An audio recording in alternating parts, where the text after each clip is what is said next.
To my YouTube channel. 2025 সালে তোমাদের যে মাধ্যমিক, সে মাধ্যমিক পরীক্ষার জন্য তোমাদের শুভকামনা।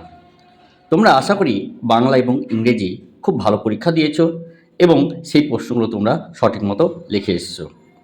এবার কিন্তু তোমাদের তার মাঝে 3 দিন ছুটি আছে। এই 3 দিনের মধ্যে তোমাদের কিন্তু পুরো অঙ্ক বইটা কিন্তু রিভাইজ দিতে হবে। পর্যন্ত যারা অঙ্ক রিভাইজ দাওনি বা ভালো মতো প্র্যাকটিস করোনি, শুধুমাত্র তাদের জন্যই এই ভিডিওটি। তারা কিভাবে 50 থেকে 60 নাম্বার খুব অনায়াসেই তোমরা পাবে, তার জন্য কিন্তু আজকে তোমাদের উদ্দেশ্যে কিন্তু আজ এই ভিডিওটি তৈরি করা। তাহলে দেখো, আমরা এই 3 দিন কিভাবে অঙ্ক প্র্যাকটিস করব যাতে আমরা 60 থেকে 70 খুব অনায়াসেই পেতে পারি। তাহলে দেখো, আমাদের যে প্রশ্নের যে মোটামুটি প্যাটার্ন, সেটা এমসিকিউ 6টা থাকে, শূন্যস্থান 5টা থাকবে এবং সত্য মিথ্যা 5টা থাকবে এবং 2 মার্কের 10টা পাটিগণিত এবং বীজগণিত। তারপর যেগুলো আছে সেগুলো এরপরের যে ভিডিও আছে সেই ভিডিওতে আমরা কি আপলোড করব।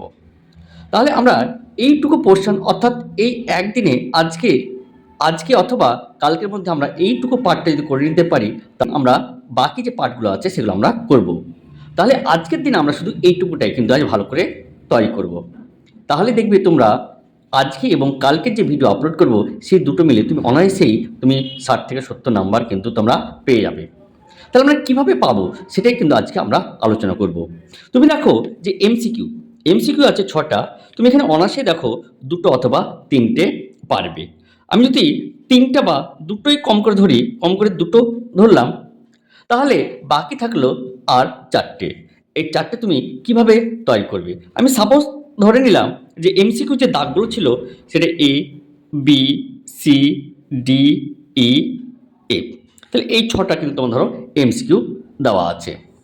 এই এমসিকিউ তুমি সাপোজ তুমি এই সি নাম্বার আর এফ নাম্বারটা পেরেছো। তাহলে এবার দেখো এ, বি, ডি, ই, এই যে বাকি 4টে, এই বাকি 4টে আমরা কীভাবে করব। দেখো, নিয়মটা হলো ম্যাক্সিমাম এমসিকিউর যে অ্যান্সারগুলো হয় সেটা এ অথবা সি। তাহলে তোমাকে এ নাম্বার অপশানে দাগ মারতে হবে, নাহলে সি নাম্বার অপশানে কিন্তু তোমাকে দাগ মারতে হবে। তাহলে তুমি যে কোনো একটা দাগে কিন্তু, অর্থাৎ একটা অপশান কিন্তু তুমি তুলে নেবে। হয় তুললে সবগুলোই এ তোলো, নাহলে সবগুলোই সি তোলো। তাহলে আমি যদি সবগুলোই এ তুলি, তাহলে এটাও এ লিখবো, এটাও এ লিখবো, এটাও এ লিখবো, এটাও এ লিখবে। তুমি দেখবে অনায়াসেই তোমার এই দুইটা, তোমার কত আরও দুটো যদি ঠিক হয়, তাহলে দেখো তুমি 4 নাম্বার কিন্তু তুমি পেয়ে যাবা। তাহলে দেখো, এমসিকিউ এই নতুন ট্রিকে বা এই নতুন কৌশলে কিন্তু আমি করে নিতে পারবো। যারা বারবার তোমাদের উদ্দেশ্যে বলছি, যারা ভালো স্টুডেন্ট তাদের জন্য নয়, অর্থাৎ যারা ভালো মতো পড়াশোনা করেনি সারা বছর, শুধুমাত্র তাদের জন্য এই ভিডিওটা তৈরি করা। এবার দেখো শূন্যস্থান। এই শূন্যস্থানের যে 5 নাম্বার, এই 5 নাম্বারের অঙ্কটা আমরা কীভাবে করবো। 5 নাম্বার দেখো, এইখানে তোমাকে একটু ট্রিক লাগাতে হবে যে শূন্যস্থানের ক্ষেত্রে কিন্তু তোমার অ্যান্সার করা খুবই জটিল। তাই এক্ষেত্রে তুমি যটা পারবে বা তুমি কোনোভাবে যদি জোগাড় করে নিতে পারো, সেক্ষেত্রে তোমরা সেই শূন্যস্থান পূরণগুলো তুমি বাকি একটা বা দুটো তুমি এখান থেকে করতে পারবে। আমি সাপোজ ধরলাম যে শূন্যস্থান তুমি 2টো পেরেছো। তাহলে দেখো, আমরা এমসিকিউ থেকে 4 এবং শূন্যস্থান থেকে দেখো 2, টোটাল কিন্তু আমার 6 নাম্বার পেয়ে গেলাম, অর্থাৎ 11-র মধ্যে কিন্তু আমার 6 নাম্বার কিন্তু চলে এসছে। এবার দেখো আমরা করব কি, সত্য মিথ্যা। এই সত্য মিথ্যা দেখো ট্রু এবং ফলস। তাহলে দেখো, আমি সাপোজ সত্য মিথ্যার ক্ষেত্রে যদি 1 নাম্বার, 2 নাম্বার, 3, 4, 5, 6, এই 6টা প্রশ্ন তুমি 6টাই কিন্তু করে আসবে। অর্থাৎ তোমরা এই 6টা প্রশ্ন যদি করতে পারো, কারণ তোমাদের জানো যে তোমাদের সত্য মিথ্যা 5টা করতে হয়, কিন্তু থাকে কত, 6টা। তো আমরা বলবো তুমি এই 6টাই করে এসো। দেখো, আমি যদি ধরে নিই তুমি 4 নম্বর দাগের অ্যান্সারটা পেরেছো আর 3 নম্বর দাগের অ্যান্সারটা পেরেছো, তাহলে বাকি থাকলো দেখো এখনও কিন্তু 4টে। তুমি হয় সবগুলোই ট্রু করো, নাহলে সবগুলোই কিন্তু ফলস করো।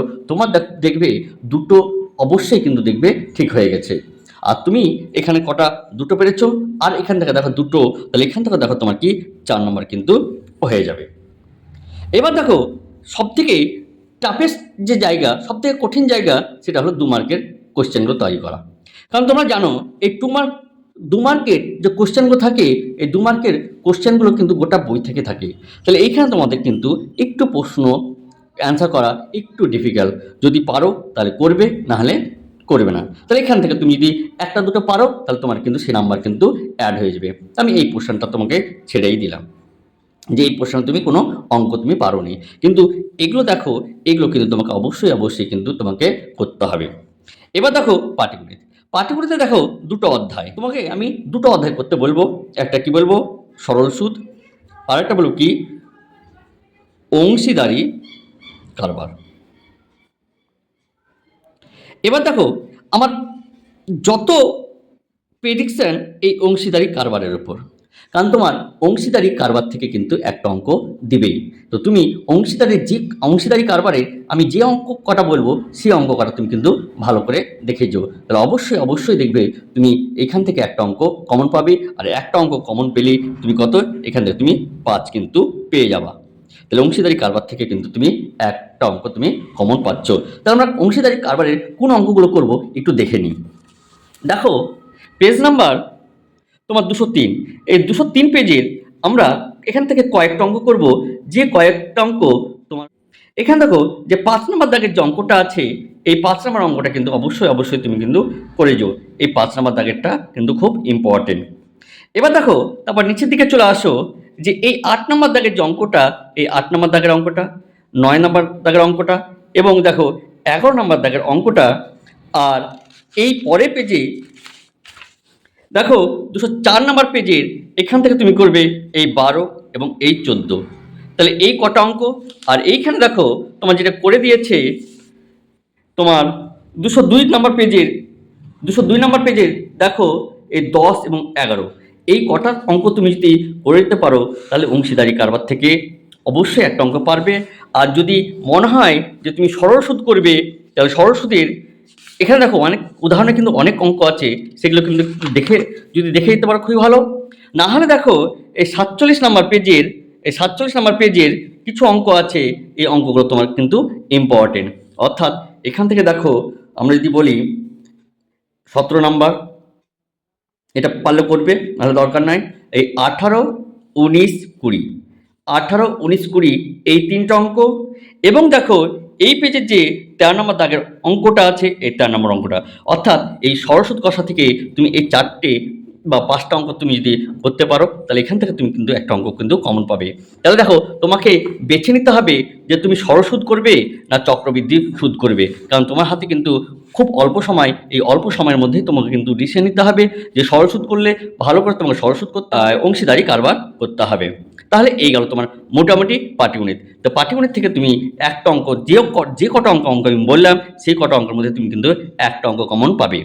এবার চলে আসি বীজগণিত। দেখো বীজগণিতের প্রথম যে অঙ্কটা, সে প্রথম অঙ্ক আমি বলবো যে তোমার যে সমীকরণের যে অঙ্কগুলো আছে, অর্থাৎ সমীকরণ সমাধান, সেই কটা অঙ্ক তুমি যদি করতে পারো তাহলে এখান থেকেও কিন্তু তুমি একটা অঙ্ক কমন পাবে। তাহলে এখান থেকে আমরা কোন অঙ্কটা করব সেটা একটু আমরা দেখি। এই দেখো এই যে সমাধান, এই সমাধানের আমি যে কটা বলবো সেই কটা অঙ্কর মধ্যে তুমি যদি করে দিতে পারো তাহলে এখান থেকে 3 নম্বর অঙ্ক কিন্তু একটা কমন পাবেই।